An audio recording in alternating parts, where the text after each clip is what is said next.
Hi, Matt here to give you a quick flip mitts demonstration in under 60 seconds. So there's three basic ways to wear flip mitts. The first way is like a glove. These are great for protecting your hands when you're lifting weights, getting extra grip if you're doing yoga or Pilates. They give you that sweat protection to keep your hands dry. And of course, you can use it to also dry off other parts of your body should you happen to sweat anywhere else. Secondarily, these make great sweatbands. All you do is pull your thumb through and slide them back, and then you've got some really nice soft sweatbands. You can wear them a little bit longer, or you can fold them over in case you want that sort of double layer style sweatband.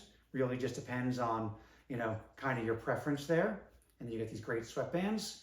And then third is when you're wearing them as a glove, and let's say you're cold, you want that little bit extra layer of protection out on a cold run in the morning.